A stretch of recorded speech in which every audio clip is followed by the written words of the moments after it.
बंजारन बहू। कमला एक बहुत स्वार्थी महिला है। उसने पैसों के लिए एक ऐसे इंसान से शादी की जो पहले से शादीशुदा और एक बच्चे का पिता भी था। कमला के पति को मरे हुए एक अरसा बीत गया है। अब वो अपने सौतेले बेटे वैभव के साथ रहती है। वैभव के दिल में अपनी माँ को लेकर इतना डर है कि वो अपनी माँ के सामने एक शब्द नहीं बोल पाता। उसकी माँ जो कहती है उसको सर झुकाकर वही मानना पड़ता है। वैभव, तुमने अभी तक घर का काम क्यों नहीं किया? तुमसे कितनी बार कहा है कि सूरज निकलने से पहले तुम घर की साफ सफाई पूरी कर दिया करो। वैभव कुछ नहीं बोलता, चुपचाप सर झुकाए अपनी माँ की बात सुनता रहता है। तभी पास में खड़ा नौकर सुखराम कहता है, मालकिन, वैभव बाबा को रात से तेज बुखार है, इसलिए वो सुबह जल्दी उठ नहीं पाए। उनके बदले मैं घर की साफ सफाई कर देता हूँ। इसे कोई बुखार नहीं है। मैं इसे अच्छी तरह से जानती हूँ।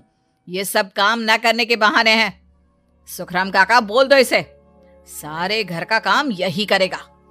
और इससे समय पर अपना काम पूरा नहीं किया तो इससे आज का खाना भी नहीं मिलेगा। मगर मालकिन, वैभव बाबा की सच में ही तबीयत खराब है, आप एक बार देख तो लीजिए। कमला बिना कुछ बोले वहां से चली गई और बेचारा वैभव तेज बुखार में भी काम करता रहा। कमला वैभव की शादी एक ऐसी लड़की से कराना चाहती थी जो अनपढ़ हो और कमला से इसी तरह डरे जिस तरह वैभव डरता है, ताकि वैभव की सारी जायदाद और धन दौलत उसकी मुट्ठी में रहे। लेकिन आज के जमाने में ऐसी लड़की मिलना मुश्किल है। कमला कार में यही सब कुछ सोचती जा रही थी कि तभी रास्ते में, अरे ड्राइवर, तुमने कार क्यों रोक दी? और ये इतना शोर कैसा? मैडम, आगे कुछ बंजारों का खेल चल रहा है, इसलिए भीड़ लगी है। मैं अभी भीड़ को साइड में करवाकर कार निकालता हूँ। ड्राइवर भीड़ को साइड करके कार निकालने की कोशिश करने लगा कि तभी कमला की नजर रस्सी पर चल रही एक फुलवा नाम की बंजारन पर पड़ी। क्यों ना मैं इस बंजारन की शादी वैभव से करा दूं? ये तो अनपढ़ लग रही है, मेरे पैरों तले दबकर भी रहेगी। मुझे अभी इसके माँ बाप से बात करनी होगी। ये सोचकर कमला ने उन बंजारों से बात की और उन्हें शाम को अपने घर बुलाया। फुलवा के माता पिता वहां उसे लेकर आ गए। उन्होंने इतना आलीशान घर पहले कभी नहीं देखा था। अच्छा हुआ आप लोग आ गए। देखिए, मुझे घुमा फिरा कर बात करने की आदत नहीं है, इसलिए सीधे सीधे मुद्दे पर आती हूँ। मुझे आपकी बेटी बहुत पसंद है। मैं अपने इकलौते बेटे की शादी आपकी बेटी फुलवा से कराना चाहती हूँ। इसके बदले में आप जो चाहो वो ले सकती हैं।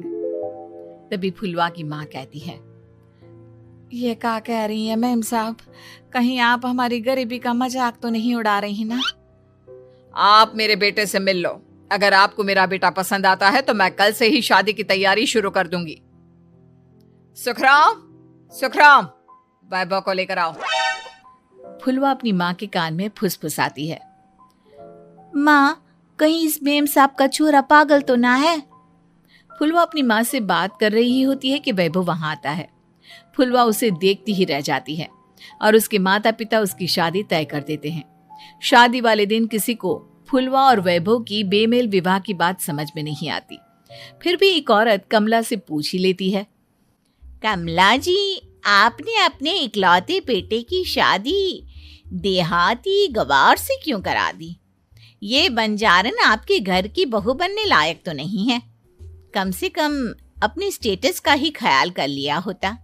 बहू तो अपने टक्कर की लाती, आपने तो बंजारन को ही बहू बना लिया। अब कमला को समझ में नहीं आ रहा था कि इस बात का क्या जवाब दे। वो कुछ देर चुप रही और सोच समझ कर कहती है, बहन जी, आपको तो पता है आजकल के बच्चे किसी की बात कहाँ सुनते हैं। मैं तो अपनी बहू एक पढ़ी लिखी और अपनी सोसाइटी की ही ढूंढ रही थी। लेकिन मेरे बेटे ने मेरे सामने इस बंजारन को लाकर खड़ा कर दिया। बोला कि मैं शादी करूंगा तो इसी से। अब भला मैं क्या करती, मुझे अपने बेटे के सामने झुकना ही पड़ा। कमला की ये बातें सुखराम भी सुन रहा था। उसने ये सारी बातें वैभव को जाकर बता दी। काका, मैं तो फुलवा को जानता भी नहीं, फिर माँ मेरे बारे में झूठ क्यों कह रही है? अरे बेटा, तुम कितने भोले हो, तुम्हें कुछ भी नहीं पता। तुम्हारे पिता अपनी सारी संपत्ति तुम्हारे नाम करके गए हैं। तुम्हारी माँ नहीं चाहती कि यह संपत्ति तुम्हें मिले, इसलिए उन्होंने तुम्हारी अनपढ़ लड़की से शादी करवाई ताकि तुम्हारी तरह वो भी अपने हक के लिए आवाज ना उठा सके। सुखराम काका, मैं क्या करूं, आप ही बताओ। माँ के सामने आते ही मेरे हाथ पैर कांपने लगते हैं। मैं माँ को कुछ भी नहीं कह पाता। वे दोनों बात कर ही रहे थे कि अचानक कमला वहां आ गई। कमला को देखकर दोनों घबरा गए। तुम दोनों फिर कभी बातें कर लेना, अभी फेरों का समय हो गया है, चलो जल्दी आओ। इस तरह फुलवा और वैभव की शादी हो गई। अगले दिन कमला ने फुलवा को बुलाया और उसे नसीहत देने लगी। देख बंजारन, तुझे मैंने अपनी बहू बना तो लिया है, लेकिन तुझे इस घर में आँख कान मुंह बंद करके रहना होगा। घर का काम कर और अपने पति से मतलब रख, समझी? कमला का ऐसा रवैया फुलवा को बिल्कुल समझ में नहीं आया। उसने वैभव से इस बारे में बात की। सुनिए ना, माँ जी ने जिस तरह मुझसे बात की मुझे अच्छा नहीं लगा। शादी से पहले तो वो मुझसे बहुत अच्छे से बात कर रही थी, लेकिन शादी के बाद उन्हें क्या हो गया? तुम ज्यादा मत सोचो, जैसा माँ कहती है वैसा ही करो। ये कहकर वैभव वहां से चला गया। अगले दिन वैभव को घर के नौकरों की तरह काम करता देख फुलवा को बहुत हैरानी हुई। फुलवा ने इस बारे में सुखराम काका से बात की तो सुखराम काका ने फुलवा को सारी बात बता दी। अब फुलवा को समझ में आ गया कि उसकी सास ने एक बंजारन को बहू क्यों बनाया। एक दिन वैभव घर का काम कर रहा था, तभी उससे कांच की प्लेट टूट गई। किसने गिराई ये कांच की प्लेट?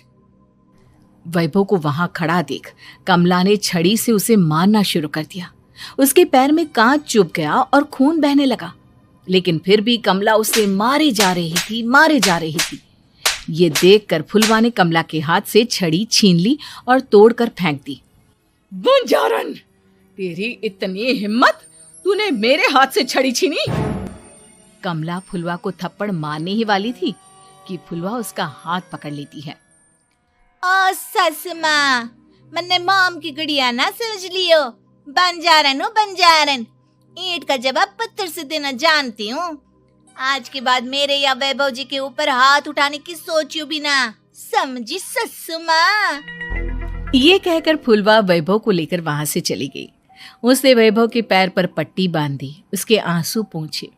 वैभव ने पहली बार किसी के दिल में अपने लिए इतना प्यार महसूस किया। अब फुलवा वैभव का हर काम में हाथ बटाती, उसका बहुत ख्याल रखती। इस तरह दोनों बहुत ज्यादा नजदीक आ गए। वहीं दूसरी ओर कमला सारी जायदाद अपने नाम करने की साजिश करने लगी। और एक दिन, वैभव, जल्दी बाहर आओ। कमला की आवाज सुनकर वैभव और फुलवा अपने कमरे से बाहर आ गए। जी माँ, आपने बुलाया? ये ले, इन कागजों पर साइन कर दे। वैभव कागजों पर साइन करने ही वाला था कि फुलवा वैभव के हाथ से पेन छीनकर कहती है, ना वैभव जी, आप इस पर हस्ताक्षर नहीं करेंगे। आओ बंजारन, मैं तुझसे बात नहीं कर रही। ये बात मेरे और मेरे बेटे के बीच की है। चुपचाप पेन दे दे, नहीं तो तेरी खाल उधेड़ लूंगी।